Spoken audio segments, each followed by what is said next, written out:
VCY America presents Crosstalk, a nationwide call-in program discussing issues that have an effect on our families, our communities, our churches, our nation, and our world. Crosstalk, an opportunity for you to voice your concerns for biblical principles.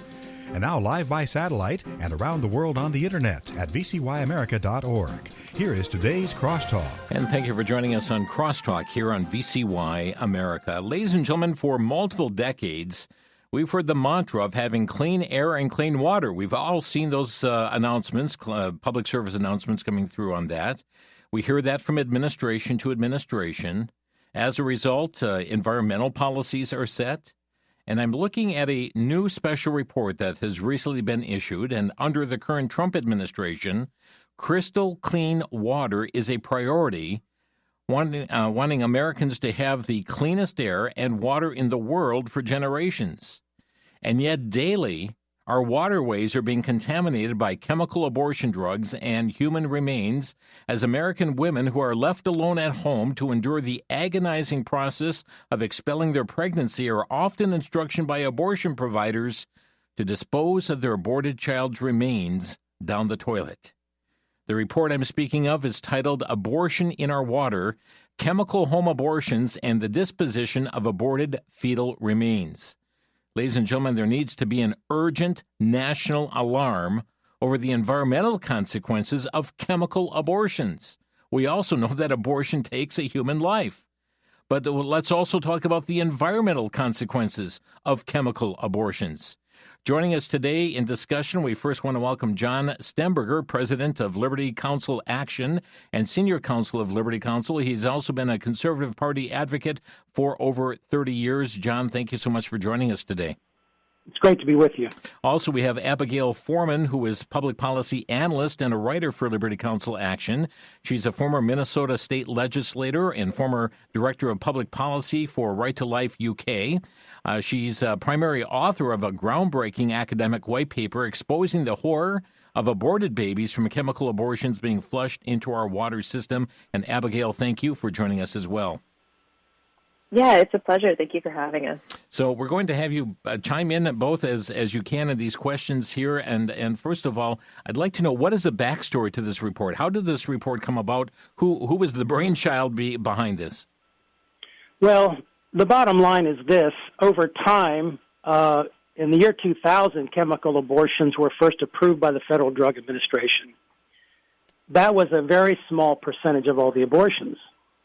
Today, it represents somewhere between 64 to 70% of all abortions.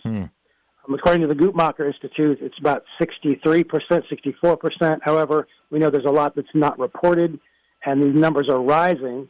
So we believe a good estimate is about 70% of all abortions. Well, that's 700,000 women are being instructed by an abortion provider to take a pill that's going to basically force their child to die and then force them in the toilet. They're instructing them to give birth to fetal remains, their poor baby, in the toilet.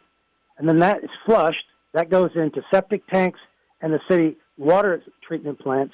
And there's two problems created by this, which Abigail is going to get into. Number one, the fetal remains themselves. We're talking about somewhere between 30 to 40 tons of human waste, biohazard waste, going into toilets, going into the city water treatment plants.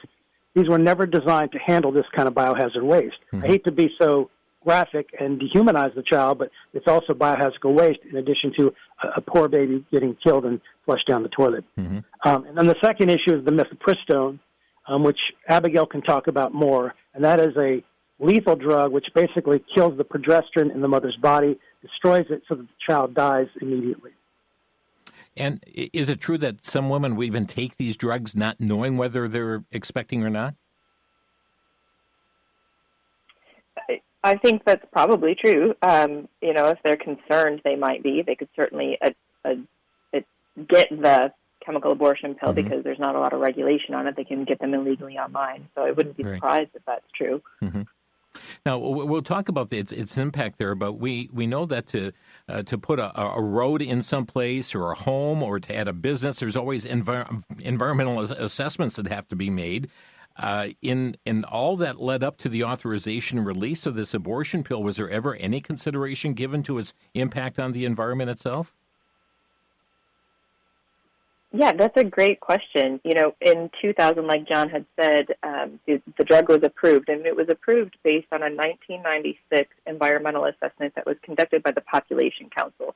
The Population Council itself, the folks that submitted the drug application for mifepristone, is obviously quite a biased entity, right? They have they're written. Some of their leaders have been tied to the eugenicist movement, so they're obviously very. I'm going to say they're not scientifically integrous, but at any rate, what they did with their assessment was look at the excretion of the pill by patients, the disposing of unused pills and packaging, as well as manufacturing plant emissions. So they said, taking all these things into account, we think, as the Population Council, the effect on the environment is going to be minimal. Mm-hmm. They did not actually study the environmental impacts that the drug or the fetal remains could have. No actual environmental study was conducted. I mentioned the excretion of the drug by patients. What they did was they estimated what that would be in the environment.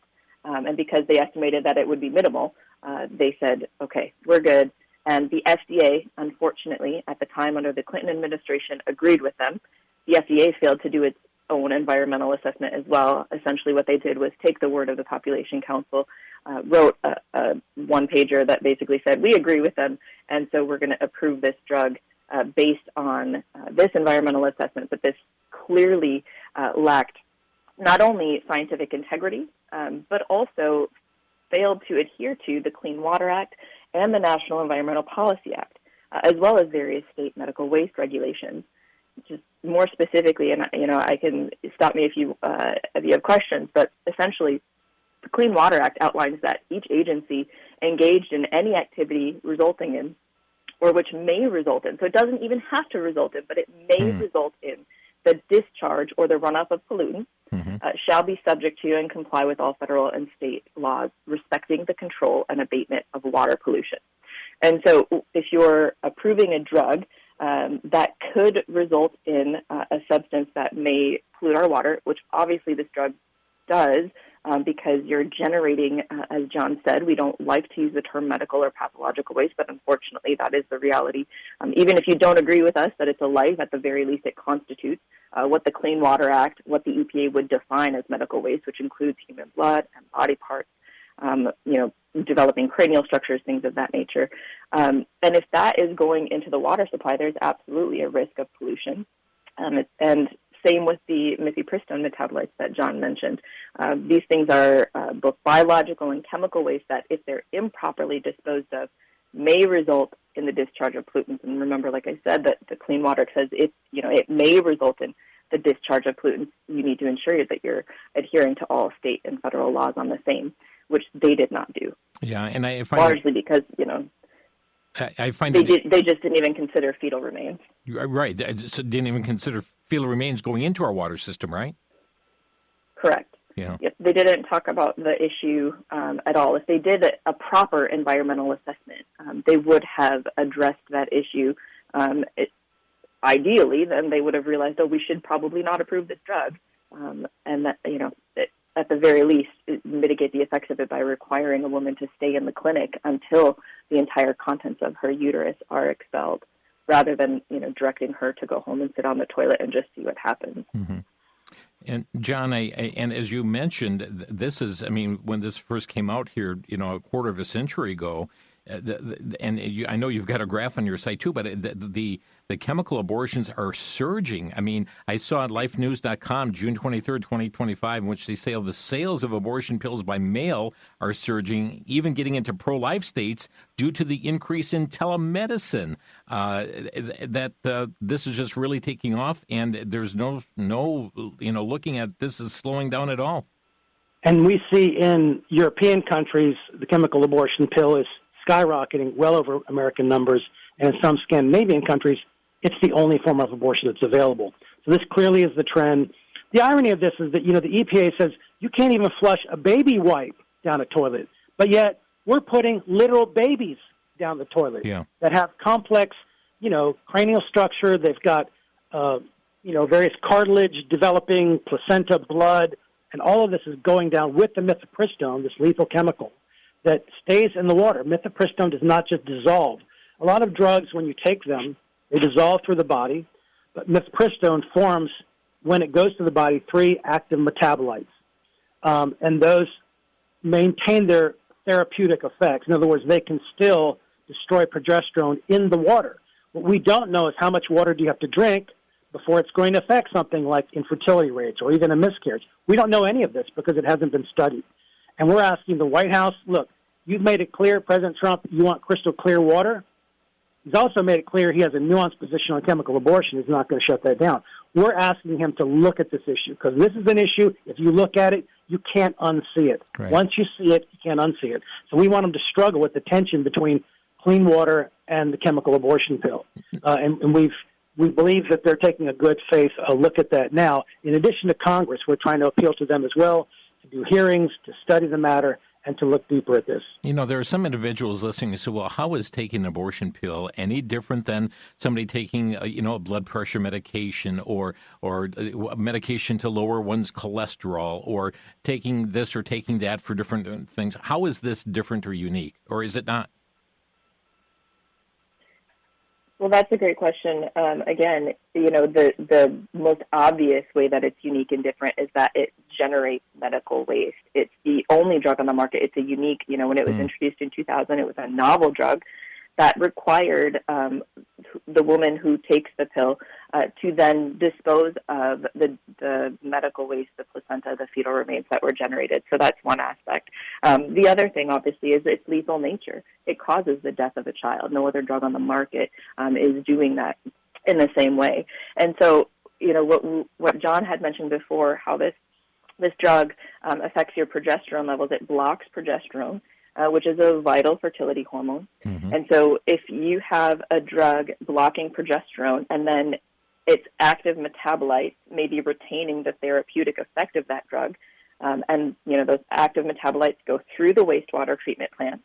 They are not designed to remove this sort of contamination. These metabolites are getting into the water supply. There have been reports of mifepristone in fresh and salt water. So that we know it can be in our water supply. And we also know that drinking water treatment plants are not designed to remove this sort of chemical contamination. And so it's very likely that it could be getting into our drinking water. And so then consider, the fertility crisis that's happening in our nation. We see at the same time as chemical abortion is increasing, there is a decrease in fertility. The last several decades, we've seen a decrease in fertility. Globally, 1 in 6 are affected by infertility, and the U.S. is not exempt from this crisis. In fact, Secretary Kennedy, when he was on the campaign trail, promised to look at this issue, and he promised to investigate it by looking at and evaluating certain things, including endocrine disruptors. So I mentioned already that, and John mentioned, that the mifepristone pill and its metabolites are blocking progesterone, which is a vital fertility hormone. Endocrine disruptors are those things that affect your hormones, that can mimic and affect your hormones. And these things are potentially causing adverse effects in human and animal health, and I can get into that a little bit more as well. Friends, we're going to take a quick break here. We're talking with John Stemberger and Abigail Forman from Liberty Action and talking about abortion in our water. Back in a minute here on Crosstalk. Back to Genesis with Dr. John Morris, geologist with the Institute for Creation Research.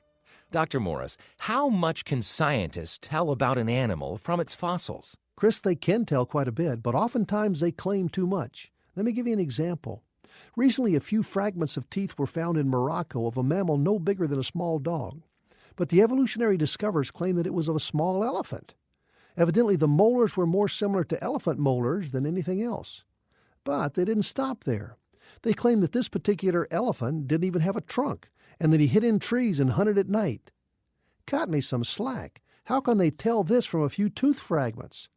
Now, I'm not sure what this animal was, but I'm quite certain you can't look at a tooth and know all that. Evolutionists should stop telling evolutionary stories and get back to Genesis. Thanks, Dr. Morris. For more info on Genesis, visit us on the web at www.icr.org.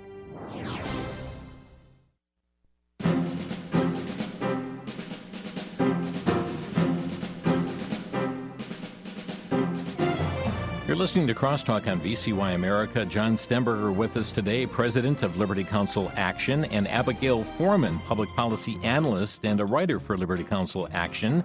And we're talking about a paper that's been released here. Actually, it's a white paper, a very comprehensive report, Abortion in Our Water, Chemical Home Abortions and the Disposition of Aborted Fetal Remains.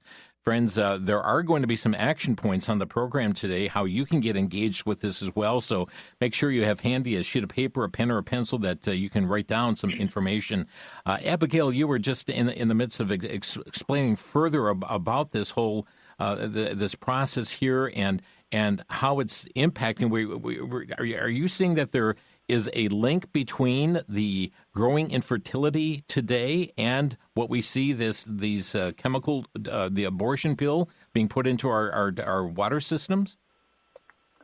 What we're saying is there's a clear correlation, and so we don't know if there's causation, but we know there's a clear correlation between the increased use of the chemical abortion pill, which blocks progesterone, a vital fertility hormone, both for men and women. Mm-hmm. This vital fertility hormone that mifepristone blocks could be its active metabolites that could be getting into our drinking water supply. And if they are, that is a huge cause for concern, because we know that, over time, low doses of other similar endocrine disruptors. I was talking about how any substance, a chemical substance that interferes with, blocks, or mimics your body's natural hormone process is known as an endocrine disruptor. We know that these other endocrine disruptors are affecting human health adversely by developmental malformations. There's increased cancer risks, as well as reproductive risks and interference with reproduction. And so, like I said, RFK Secretary Kennedy has promised to look at the infertility crisis, including by looking at endocrine disruptors. And because mifepristone is a potential endocrine disruptor, this, affecting the way the body's hormones work, make mifepristone a key component of that investigation, because we think it's very clear this correlation should be raising red flags. We should be raising our eyebrows and saying, wow, that's interesting, that as we're increasing the use of the chemical abortion pill, we see increased infertility in Americans.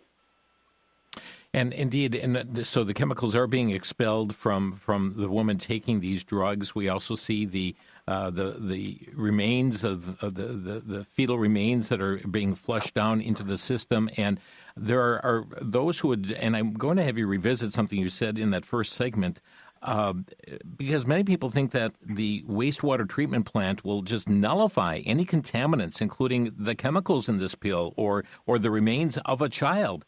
But this is not how they were designed, is it? I mean, they're not really filtering everything out, are they?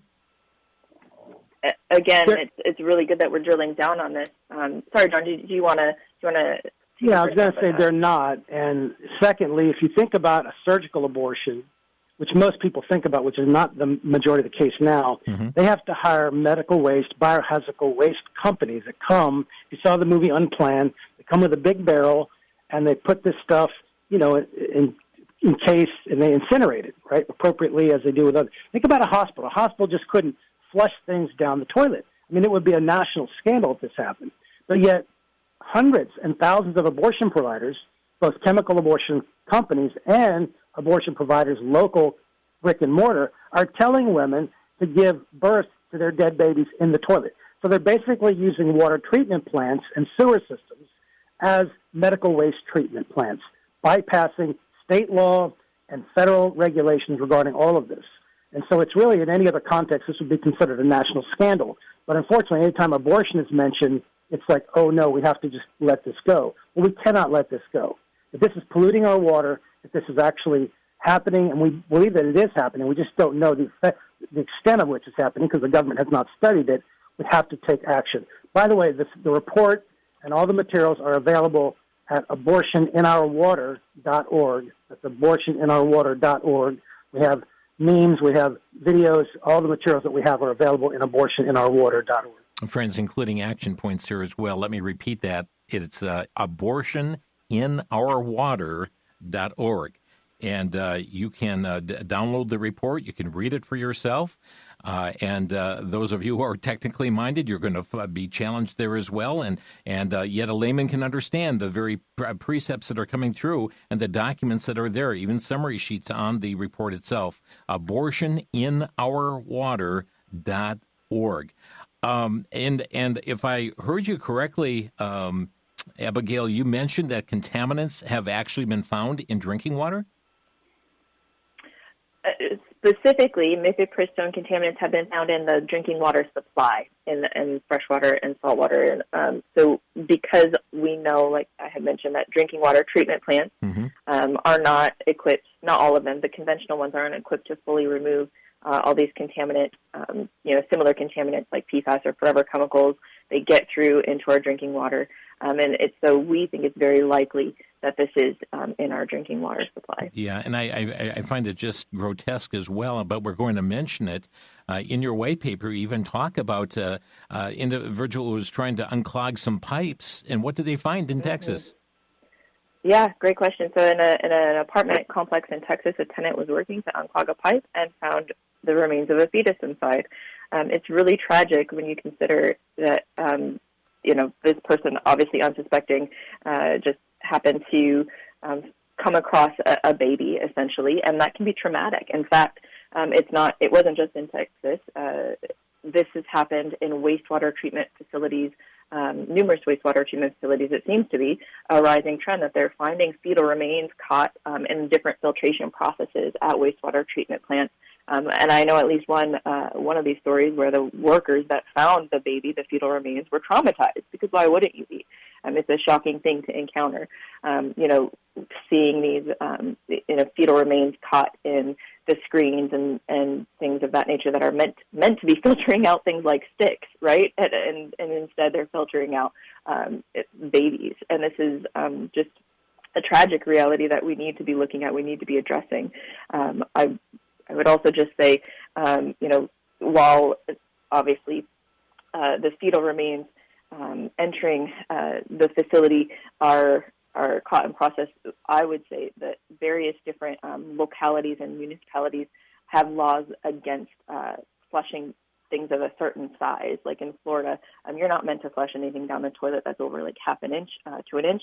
Fetal remains can easily be that. Up to 10 weeks, you're allowed legally to use the abortion pill, but we know that women use it beyond that because they're not required to go get an ultrasound. And so the size of the fetal remains, and again, I hate to be so graphic, I have to kind of separate my emotional brain with my logical brain as I talk about this, because if not, it's almost debilitating to think about. But the size of the fetal remains entering the pipes is going to vary based on the gestational age, and that's as a whole other thing to think about, is the illegal use of these pills at later gestational ages. I believe it's...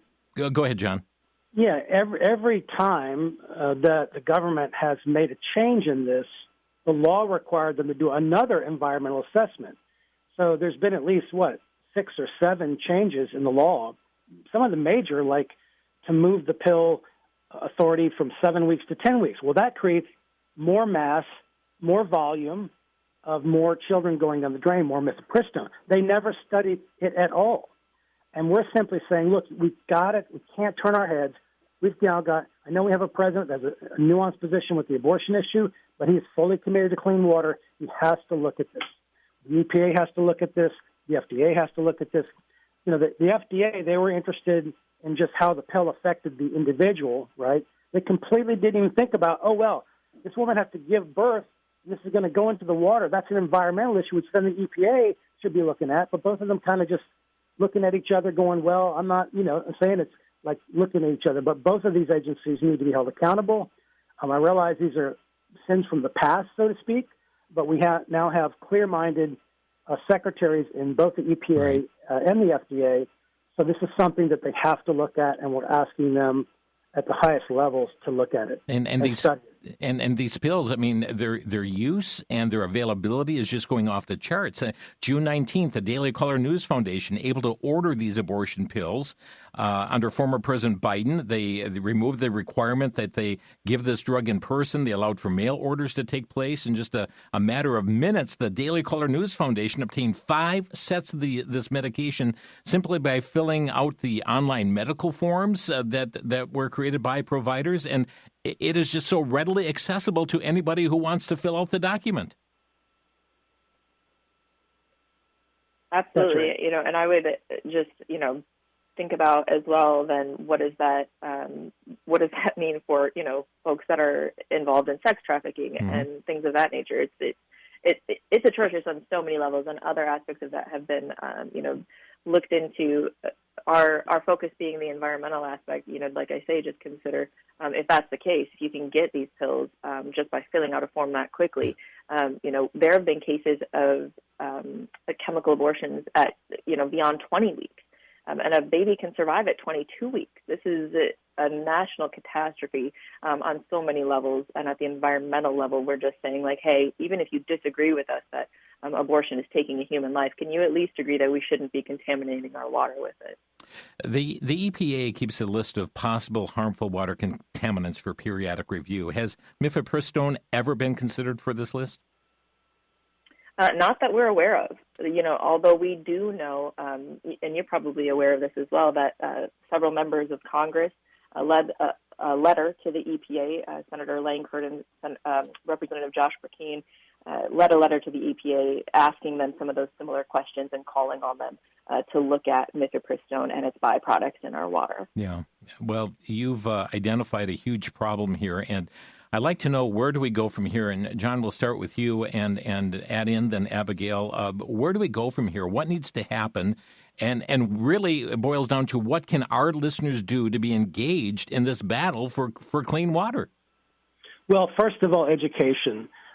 Up till just recently, there's only been 1 or 2 organizations even addressing this, and a handful of John the Baptist kind of crying in the wilderness. Yeah. We need every single citizen to understand this issue, to understand that 70,000 abortions are happening a year in the toilet, going into the wastewater. Students for Life estimates that's between 30 to 40 tons a year of medical waste, fetal remains, babies going into the toilet with mifepristone. It's tragic and it's scandalous. So number one, get education. Go to abortioninourwater.org. Read the report. We have short reports, long reports. Put stuff on social media. We have memes. We have one-pagers where you can see the whole thing in one diagram.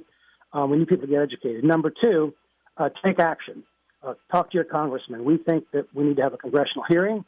It's a scandal that this is not being talked about in a larger way. No major news media has covered it. It's just kind of silent, right? So we need to have a congressional hearing so that it can get in the mainstream media and that Joe Lunchbucket and Sally Susan can understand what's going on here. We have been actively communicating with all levels of government, including agencies, on this, and are using our contacts to further that. But the public needs to be outraged and needs to be educated. Tell you what, we're up against a break, and I'm going to also have Abigail weigh in on this as well. Friends, you're listening to Crosstalk on VCY America. John Stemberger and Abigail Forman are with us from Liberty Counsel Action. And write down the website, abortioninourwater.org. Abortioninourwater.org. And it is gross, it is horrendous what is going on, and indeed, Congress needs to hold hearings on this. Let the information come forth. We'll be back in just 1 minute. You're listening to Crosstalk on VCY America. The Bible follows the rise and fall of kingdoms and governments, covers millennia of ancient history, and reveals God's plan for humanity through powerful accounts that still speak today. In the hardcover book, Charting the Bible Chronologically, authors Tommy Ice and Ed Heinzen team up to provide readers a panoramic view of the events recorded in Scripture, all laid out in chronological order.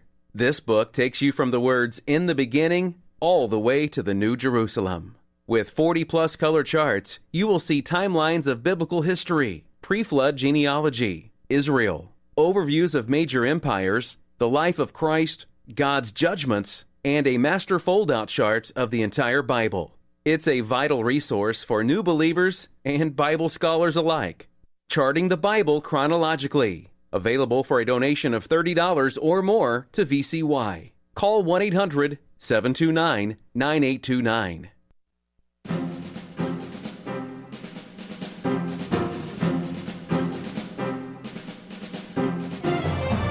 You're listening to Crosstalk on the VCY American Network, and friends, a very important topic today, abortion in our water. It's a white paper, and it is very comprehensive, a special report on chemical home abortions and the disposition of aborted fetal remains. And our guest here today, John Stemberger and Abigail Forman, who represent Liberty Counsel Action, coming together along with others that have collaborated on this report to make it known. How many of you have social media pages where you can say, hey, just learned about this today, and send a link to abortioninourwater.org, abortioninourwater.org. John had recommended the aspect of reaching out to your member of Congress, but first of all, get informed yourself, get educated on this, and educate others. Contact your own congressman, say, hey, hearings need to be held on this.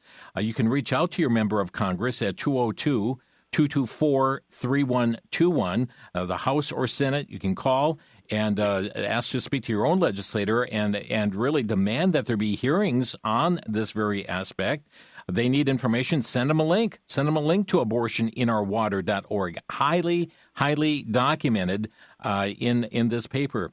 Abigail, John had just given us some information a bit ago here on the aspect of in being informed, taking action, reaching out to members of Congress. This does need to be exposed. Anything else you want to add to that on a federal level, and what about on a state level?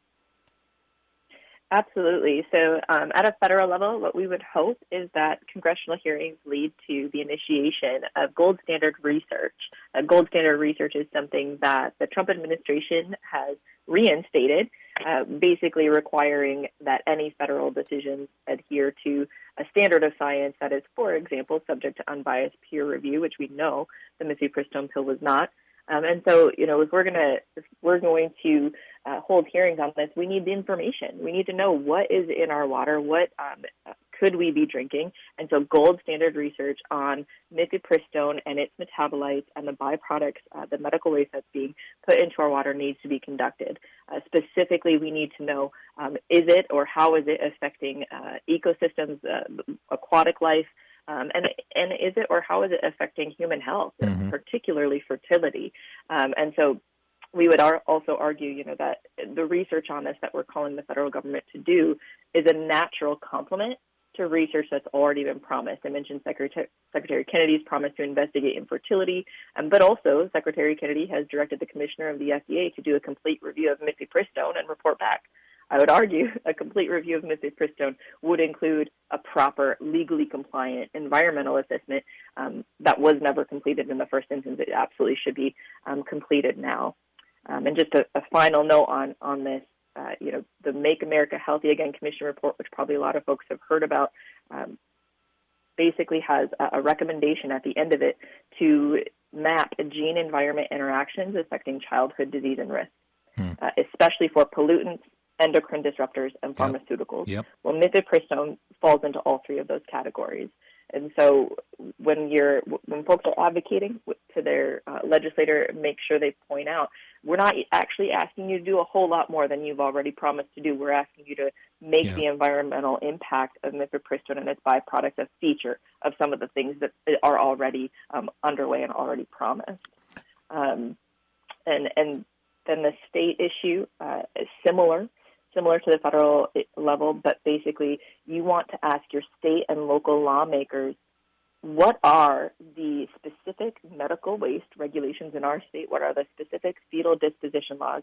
Some states actually require interment or burial, cremation of fetal remains, although that usually applies to surgical abortion. But all states have regulated medical waste laws and regulations that require medical waste to be be disposed of properly. So say, hey, are we adhering to all these? Are abortion providers in our state adhering to all these and making sure that the fetal remains are disposed of properly? Because I can wager a guess they're not. And so you want to ask your state lawmakers to just take a look at that and see if they can enforce laws already on the books or pass laws to ensure that these chemical contaminants and fetal remains are being disposed of properly. Friends, our phone number on Crosstalk today is 800-733-9829. That's 800-733-9829 as we make our phone lines available here for our guest dealing with this matter of abortion in our water. What is your reaction to this, friends?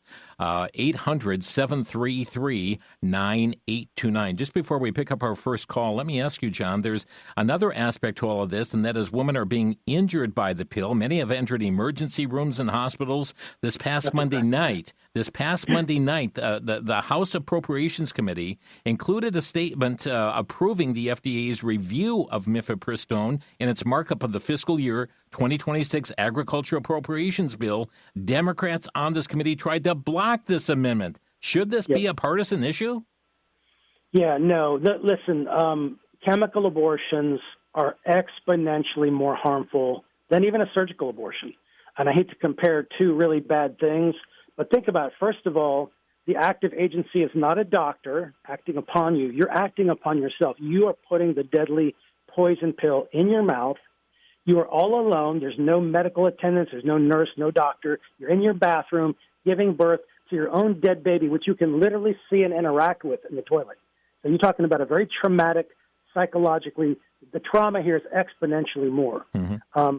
We're getting some reports that even women are going to hotel rooms to do this because, this is not just one and done. This is something that take for days. If you saw Abby Johnson's movie, she was on the floor rolling, hemorrhaging for days and days between the shower and the toilet and back and forth. It's a bloody mess. It's just a horrible experience. There's no one there to be with you, right? And so the doctors are just saying, hey, take the pill and go, right? And so in some states, you don't even have a doctor. You can just mail the pill, right. And then the bathroom becomes the trigger point for the rest of your life. The bathroom, the place that should be of normal safety and security and sanity, is a trigger point for this horrible, bloody act that you committed. It just makes it so much more traumatic than even the surgical abortion. And we can't forget that because the rates of hospital visits exponentially climbed 500% of the last 10 years. Many of the hospitals are not really recording this. They're saying, either the woman's lying and saying, it's a miscarriage, or the ER is just not asking, and they're saying, it's a miscarriage. But many of these are actually chemical abortions when they go to the hospital. Again, friends, our phone number, 800-733-9829, 800-733-9829. Your reaction to the information you're learning today, 800-733-9829. Let's begin with Paul. Hi, Paul, you're on the air. Hello. Paul from Cameron? Yes, you're on the air. Go ahead, Paul. Yes, I'm on the air. Yes, sometimes these abortions can be even recommended by churches. Yeah.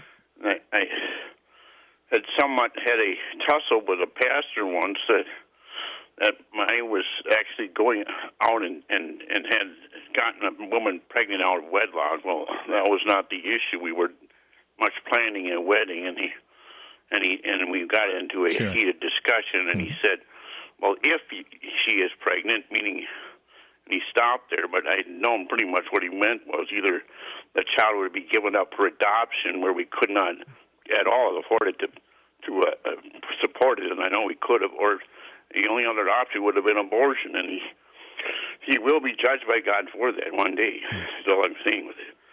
I can't judge him myself. I can't even judge myself, but certainly I think it caused her to be infertile, and we lost the baby.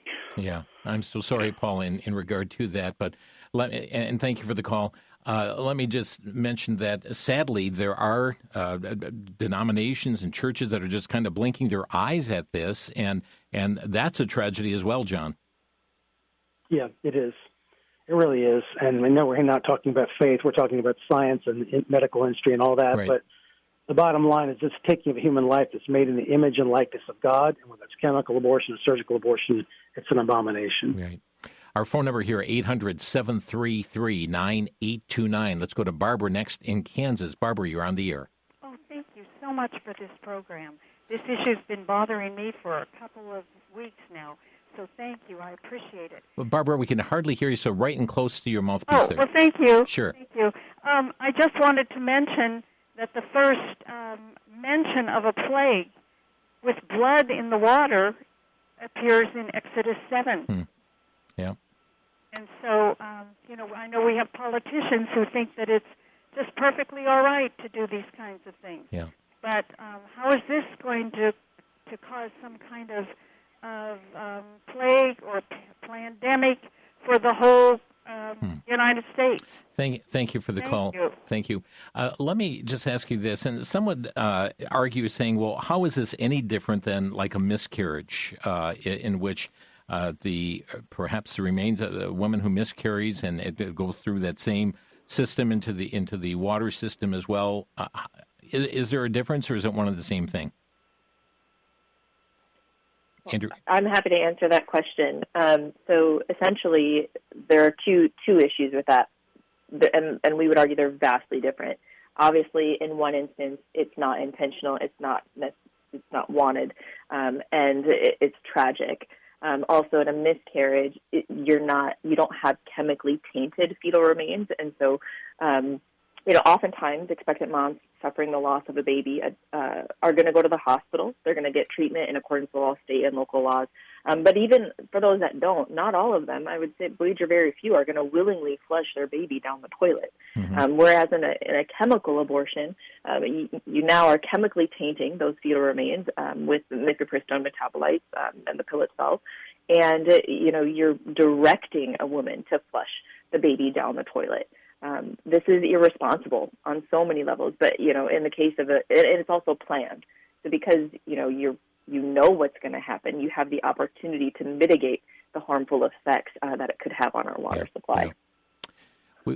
We've got John calling from the state of Minnesota. John, you're on the air. Hi, I'm just calling to ask you, were you aware of that movie Soylent Green? They're putting it in our food, too. They're putting dead humans in our food, too, and we're eating it. Let's stay on a topic here today, because there's all kinds of things here with water supply. Do you have a question for our guest on this topic here of abortion in our water? Yeah. Is it this really happening? How can we do this? Can we get in touch with our senators and our congressmen? Yeah. And hang on. Thank you. Go to the website abortioninourwater.org, abortioninourwater.org, and with one click, you can send a fax, which is a physical piece of paper, into every congressman and every senator's office and various agencies. So go to abortioninourwater.org, and those action steps are right there, along with materials to educate you more. Yeah, there are action steps available, but you're saying that just by a click of a button, they can send a fax or an alert? Wow. Correct. Okay, again, that's abortioninourwater.org. Let's try and squeeze in another call before our break. Susan in Arizona, you're on the air. Yeah, hi, Jim. I wish you could see the look on my face right now. Listening to this, it's just making me sick. Yeah. I don't know how else to say it. It's making me sick. Just for all the hell that abortion is causing, it seems to me that it's just easier just to have the baby and give it up for adoption. I mean, all the hell that it's creating for the women and the environment, and not to mention, using an Eastern term, bad karma that these people are creating for themselves by doing this. Just have the baby and give it up for adoption. I'll never boil beans in water again from the tap. I can't tell you, it's nauseating. Thank you. Thank you for the call. We're up against a break. We'll take the break and get some further comment from our guest and additional calls from you as well at 800-733-9829. Friends, marked on the website, that's where it begins. Education, the information, abortioninourwater.org. And then help inform others regarding this as well. Back in a minute. You're on Crosstalk.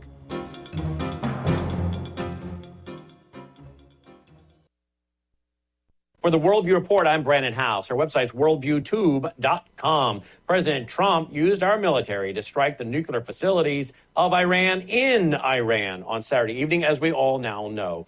Americans are divided as to whether there was a national interest issue there for us to get involved in the Middle East. And now America and the world waits to see if there's going to be a broader Middle Eastern war. Well, let me just put on my Bible prophecy hat. One of the things I am seeing is this: Israel flexing some major muscle with some help from America. But Israel has been pounding Iran all on its own. And this makes me wonder if the reputation for Israel will be that they are a major superpower now in the Middle East and will be seen as such. Thus, any nation that wants to come against them will have to build a coalition to do it. And yet, isn't that what we see in Ezekiel 38 and 39? A coalition of nations. We may not like what we see happening in the Middle East or anywhere in the world. The stage is being set for Bible prophecy to be fulfilled.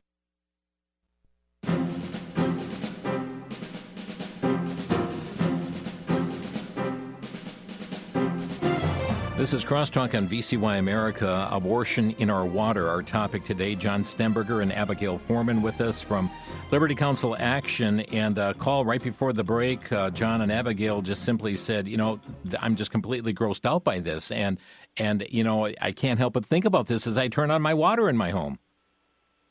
That's what it should have, Abigail, that kind of reaction to us. I mean, we should actually be repulsed by this. Absolutely. John has said several times, and I agree wholeheartedly, once you learn about this, you can't unlearn it. Mm-hmm. As I started digging into this research myself, I look at the water bottle I hold in my hand, and I just start praying, because that's what we need. We need to see a change in what's happening, because it is disturbing. It's on many levels.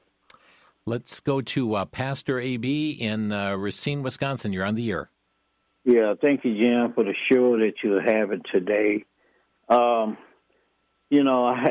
have the organization Terry 1 Hour, mm-hmm. and America has become a nation of death. No nation can survive killing off its offspring. Our offspring is our future. Yeah. And because the Bible says in the last day they will be selfish and conceited, as they are today, they are destroying this nation. God is warning us. He warning everybody how evil this child sacrifice is affecting us. Yeah. We sit back and watch the lives of these children being taken away from everything from birth control to the physical abortion. Yeah. We say it's nothing about it. It's no outrage. We just had a new clinic that's opened up, a new child sacrifice center opened up in Milwaukee. That makes 3, and that was no outrage.